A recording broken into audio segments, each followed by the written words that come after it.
The most dangerous element within the solar architecture this week is not the thermal explosion that has already materialized. It is the structural failure that has not yet occurred. 7 days ago, heliophysicists identified a nascent sunspot rotating across the eastern solar limb, marking it as a localized systemic risk. In the intervening hours, this region has accumulated mass and magnetic flux, swelling into the largest active complex currently occupying the solar disk. It has twisted itself into a highly unstable morphology, the precise configuration responsible for the stellar system's most violent releases of energy. Simultaneously, a smaller adjacent region has already reached its structural limit, discharging an X-class solar flare and launching a high-velocity cloud of magnetized plasma directly along the Sun-Earth orbital plane. Timed for terminal impact during the July 4th holiday weekend. Yet the primary giant, the specific anomaly driving global space weather warnings, remains static, silent, and fully loaded, rotating systematically into the geoeffective window, the critical orbital position where any subsequent discharge will be directed squarely at Earth. To comprehend the scale of this geophysical progression requires a rejection of standard calendar expectations and a rigorous look at the raw metrics. On June 25th, the feature designated as Active Region 4478 appeared as an unremarkable magnetic signature crossing the solar limb, a minor thermal depression indistinguishable from dozens of transient features that populate the solar surface monthly. By July 1st, a radical structural transformation had occurred. Within a 144-hour window, this localized smudge expanded into a sprawling magnetic matrix wide enough to span the diameter of Earth multiple times. As it reached this macro scale, the region crossed a definitive threshold, evolving from a simple, bipolar magnetic zone into a delta-class configuration, the most volatile state a solar active region can assume. While monitoring instruments were fixed on this silent high-capacity system, its immediate northern neighbor, Active Region 4479, suffered a sudden catastrophic reconnection event on the evening of June 30th. The resulting discharge registered as an X11 solar flare. On the absolute scale of solar eruptive phenomena, the X classification represents the absolute ceiling of intensity. While an X1.1 event sits at the lower boundary of this premier category, the primary hazard of a solar eruption is never dictated solely by the initial electromagnetic flash.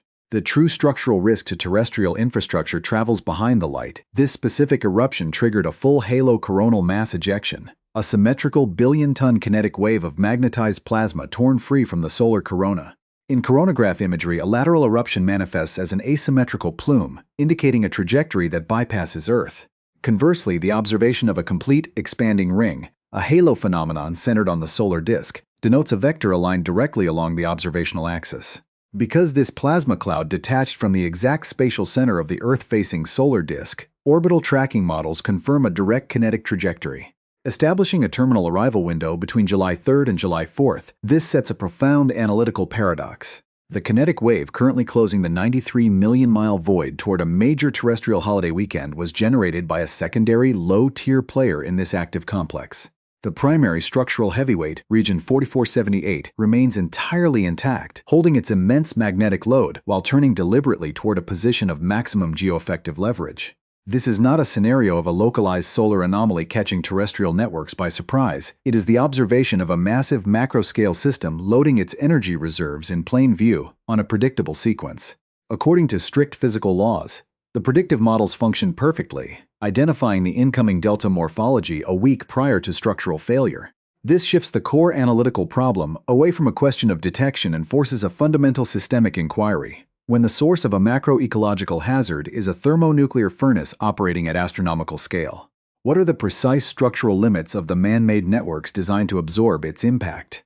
To evaluate the true nature of this dual-region threat, it is necessary to dismantle the simplified superficial interpretations that reduce solar anomalies to mere holes or passive cool patches on the stellar surface. A sunspot is not a void. It is a highly compressed localized manifestation of the star's internal magnetic engine, where field lines have punched through the visible photosphere with such extreme density that they act as a thermal barrier. This magnetic choking mechanism halts the convective ascent of superheated gas from the solar interior. Starved of this underlying energy budget, the localized patch cools by several thousand degrees relative to the surrounding plasma, rendering it visually dark only by contrast against the blinding brilliance of the rest of the solar disk. A sunspot is the visible footprint of a massive magnetic structure under immense mechanical tension. Because the Sun behaves as a fluid body, rotating significantly faster at its equator than at its poles, its internal field lines are continuously dragged, stretched, and coiled tightly beneath the surface. Sunspots occur where these overwound, high-energy magnetic bundles erupt outward, and the precise geometric complexity of these bundles determines their capacity for systemic destruction. Heliophysicists map this structural hazard using a rigorous taxonomic ladder of classification. At the absolute base sits the alpha configuration, a stable, tidy, single magnetic polarity. Above it lies the beta class, a standard bipolar arrangement resembling a common bar magnet, where magnetic flux flows predictably from a distinct north pole to a distinct south pole. The structural risk escalates sharply when entering gamma territory, where these neat polar zones fragment and intertwine, forcing field lines into highly convoluted, overlapping paths that store energy like a knot pulled taut. At the absolute apex of this structural hazard sits the delta configuration. A delta region occurs when opposite magnetic polarities are crushed together so violently that they share a single, continuous dark core, separated only by a razor-thin neutral line. This configuration represents two high-capacity opposing forces rammed into a single space, held back solely by the temporary resistance of the surrounding solar plasma. When that internal structural limit is reached, the opposing fields undergo magnetic reconnection, finding an instantaneous shortcut to reorganize into a lower energy shape. This structural snap dumps their entire stored energy reserve in a fraction of a second, triggering a solar flare equivalent to billions of hydrogen bombs. The analytical crisis of July 2026 is defined by an unprecedented architectural asymmetry. The presence of two distinct delta-class structures occupying the Earth-facing solar disk simultaneously. Each region carries an independent, documented 10% daily probability of discharging an X-class event. These compounding odds are a direct consequence of the star's macro rhythm. As solar cycle 25 climbs toward its maximum, filling the stellar surface with overwound magnetic knots, yet the central anomaly lies in the behavior split between these two systems. Active region 4479, the smaller delta complex, has already expended a portion of its stored charge, snapping its internal magnetic latch on June 30th to launch the kinetic wave now racing through space. In contrast, the massive region 4478 has remained largely silent, discharging only a minor subcritical C9.1 flare. In systems analysis, a loaded structural barrier that has failed to discharge is not a sign of stability. It is a sign of maximum latent load. Region 4479 has shed a fraction of its tension, while the giant 4478 remains fully wound, accumulating further magnetic strain across its 14 and 50 millionths hemisphere expanse.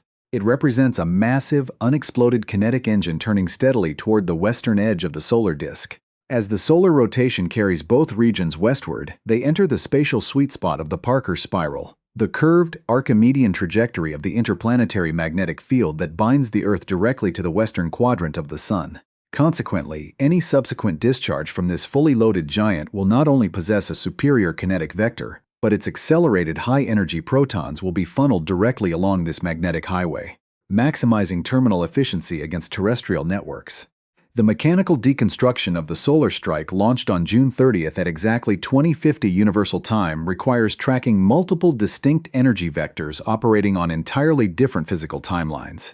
The instantaneous manifestation of the eruption from active region 4479 was an X1.1 solar flare, a metric marking the lower boundary of the highest category of solar explosions. Each letter class on this logarithmic scale represents a tenfold increase in energy output over the one below it, meaning this X-class discharge carried 100 times the radiative power of a standard C-class event. The primary wave of this explosion consisted of high-energy electromagnetic radiation, specifically X-rays and extreme ultraviolet light. Traveling at the absolute limit of the cosmic speed barrier, this radiation wave crossed the 93 million-mile interplanetary void in precisely 8 minutes. Striking the daylit hemisphere of Earth without warning, the immediate casualty of this initial radiative impact was the upper ionosphere, where a dense influx of X-rays stripped electrons from atmospheric gases, transforming a stable, reflective atmospheric mirror into a highly turbulent absorbing medium. This induced an R3-grade radio blackout on the 5-tier space weather scale. This disruption did not affect localized digital networks or terrestrial fiber optics, but it completely degraded high-frequency radio bands across the sunlit half of the planet. For maritime transport vessels and commercial aircraft navigating polar or transoceanic corridors far from radar towers, the physical infrastructure of long-distance communication briefly vanished, yet this immediate atmospheric ionization was merely the prologue to a far heavier, slower kinetic threat. Behind the flash of light, the catastrophic magnetic reconnection event threw off a massive chunk of the solar atmosphere, launching a coronal mass ejection. This kinetic wave consists of 1 billion tons of superheated plasma threaded with its own intense internal magnetic field, blasted outward at a velocity clocked by radio spectrographs at 496 kilometers per second, nearly 1 million miles per hour.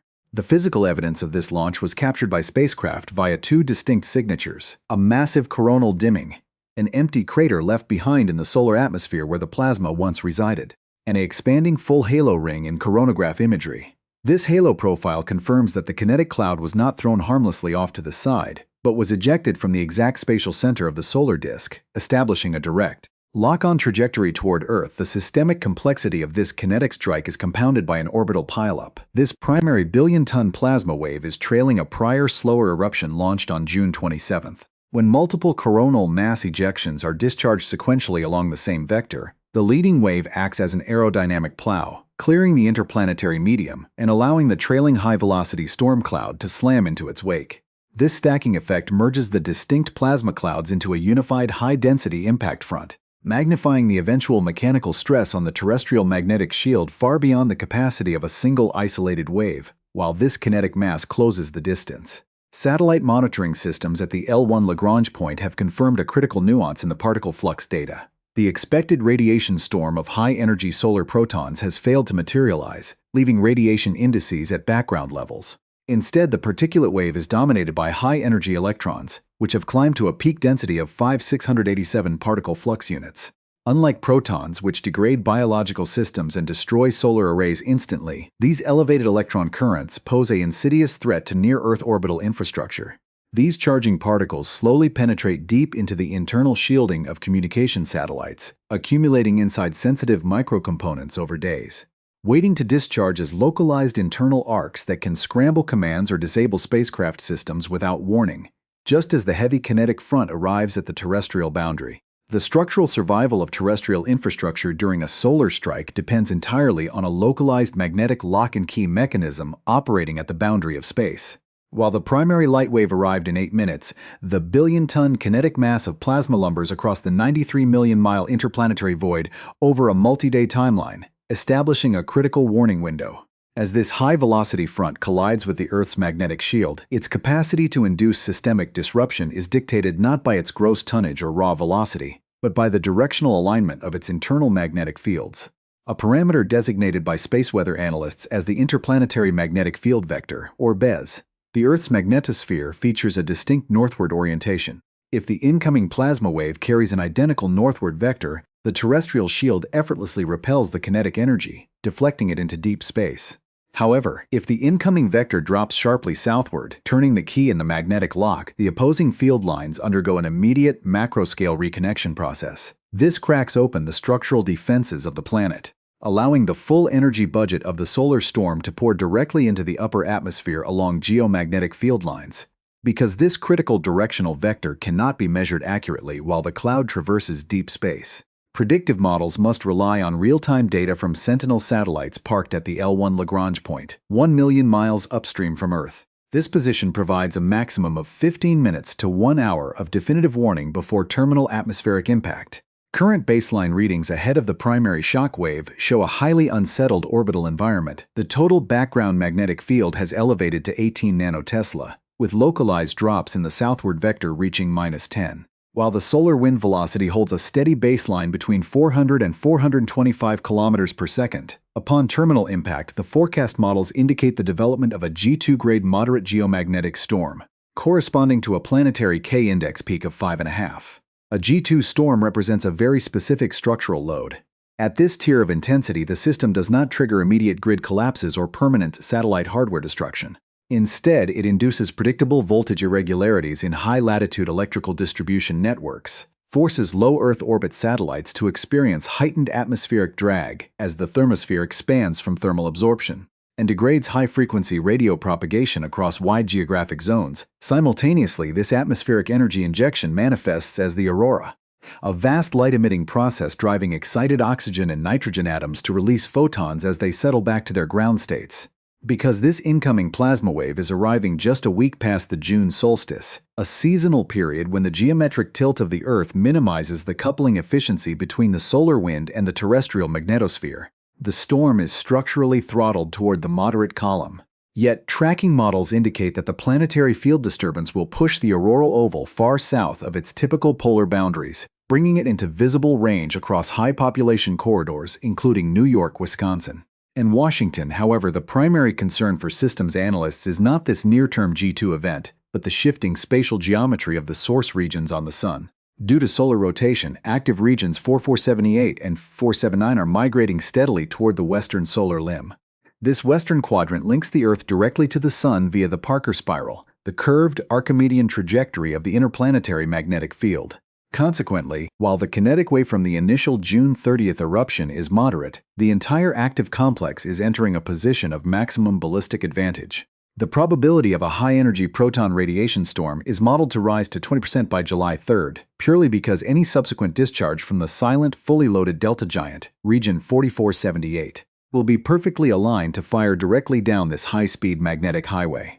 The true dimension of this geophysical event emerges not from the individual severity of the solar storm, but from a profound convergence of timing that places the terrestrial infrastructure under simultaneous strain from two completely unrelated directions. While the coronal mass ejection closes its final orbital distance from space, a massive localized meteorological anomaly is locking itself into place across the atmosphere of the eastern United States.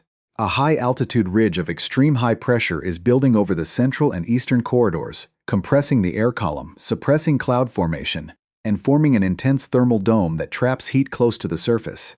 This atmospheric pattern is operating several standard deviations above historic baselines, pushing localized thermal metrics toward all-time record thresholds. Predictive models indicate daytime highs reaching 102 degrees Fahrenheit in urban centers like Central Park, New York, which has not recorded a triple-digit temperature since 2012, while surrounding regions like Long Island are tracking toward levels unseen in 60 years of operational data. The critical vulnerability within this meteorological pattern lies in the nocturnal metrics.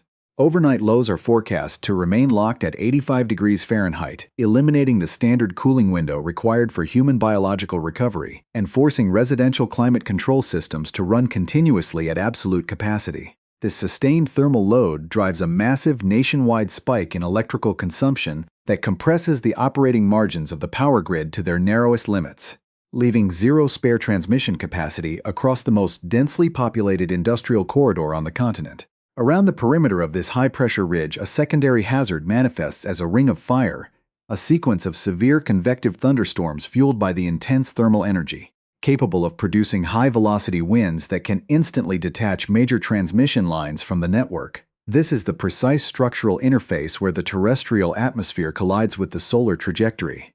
As the grid operates at peak physical stress to maintain life-sustaining air conditioning through record-breaking nights, it must simultaneously absorb the geomagnetically induced currents generated by the terminal arrival of the solar plasma cloud. When the magnetized solar wave deforms the Earth's planetary shield, the shifting geomagnetic field induces low-frequency direct currents inside long, high-voltage transmission wires. These unwanted currents enter the high-capacity transformers at the core of regional substations, causing magnetic saturation, severe localized overheating, and system-wide harmonic distortion. This dual source loading demonstrates the real boundaries and limits of modern technological systems.